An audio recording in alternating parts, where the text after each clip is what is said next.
నమస్తే welcome to four sides.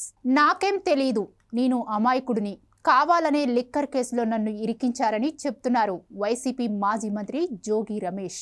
కొందరు political గా తనను టార్గెట్ చేశారని ఆరోపించారు. అందుకే తన నిర్దోషత్వాన్ని నిరూపించుకునేందుకు బెజవాడ కనకదుర్గమ్మ సన్నిధిలో సత్యప్రమాణం చేశానని తెలిపారు.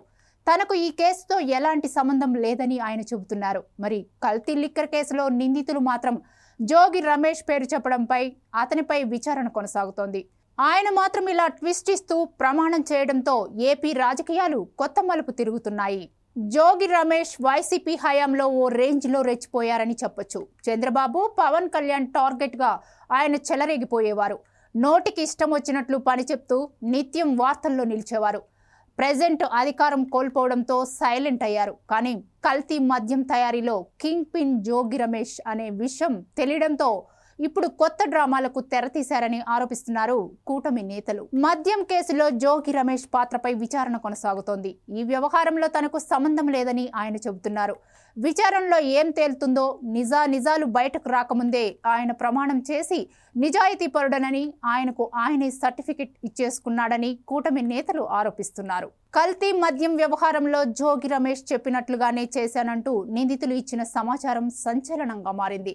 ఈ కేసులో తన ప్రమేయం లేదని విజయవాడ దుర్గగుడిలో వైసీపీ నేత, మాజీ మంత్రి జోగి రమేష్ ప్రమాణం చేయటం సంచలనంగా మారుతోంది. తన కుటుంబ సభ్యులతో కలిసి గుడికి చేరుకున్న ఆయన ఘాట్ రోడ్ ఎంట్రన్స్ దగ్గర చేతిలో దివ్యను వెలిగించుకొని ఈ వ్యవహారంలో తనకేం సంబంధం లేదని జోగి రమేష్ స్పష్టం చేశారు. కల్తీ మద్యం పేరుతో తన హృదయం గాయపరిచారని, తన వ్యక్తిత్వం హననానికి పాల్పడ్డారని ఆవేదన వ్యక్తం చేశారు. అమ్మవారి సాక్షిగా చెబుతున్నానని, తాను ఏ తప్పు చేయలేదని జోగి రమేష్ వివరణ ఇచ్చారు.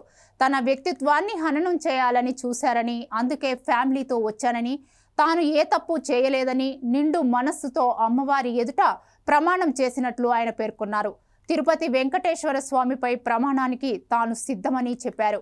నకిలీ మద్యం కేసులో narco analysis test, lie detector టెస్ట్కు సిద్ధమన్నారు జోగి రమేష్. దీంతో ప్రస్తుతం జోగి రమేష్ చేసిన ప్రమాణం సంచలనంగా మారింది. తనపై తప్పుడు ఆరోపణలు చేసిన వాళ్ళు సత్య ప్రమాణానికి సిద్ధమా అంటూ సవాల్ చేశారు. లై డిటెక్టర్ టెస్ట్కైనా వస్తారా అంటూ ప్రశ్నించారు.